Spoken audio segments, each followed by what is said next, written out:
আসসালামু আলাইকুম। আজকে ধানের কাজে ব্যস্ততার কারণে মামা ভয়েস দিতে পারতেছে না, এই জন্য আমি বাগনি হিসাবে মামার দায়িত্বটা নিলাম।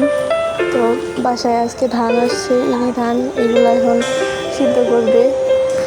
আর আন্টিরা, মামিরা, নানুরা সবাই মিলে ধান সিদ্ধ করায় ব্যস্ত। এখানে বড় বড় 3টা পাতিলে ধান সিদ্ধ বসাইছে। তো দেখেন 3টা পাতিলে ধান পরিমাণ মতো দিয়ে এখন জাল দিচ্ছে।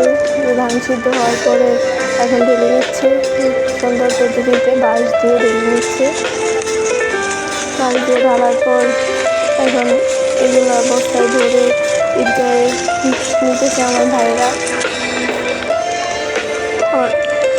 সাথে আবার আমার বোনের ছেলে আছে, সাথে আবার একটা দৌড়াচ্ছে তাদের পিছনে পিছনে।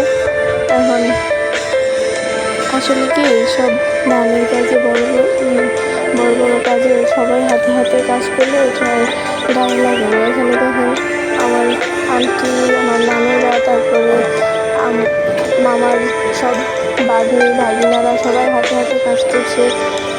সবাই হেল্প করছে মামাকে এই কাজে।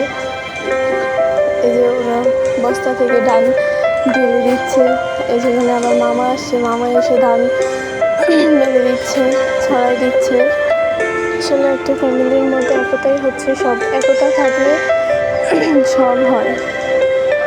এখানে আমার মামা ধান ছড়াই দিচ্ছে। এটা হচ্ছে আমাদের পলাশের জাতীয় ঈদগাহ ময়দান। এখানে সবাই শত শত মন ধান নেয়, শুকাইতে দেয়।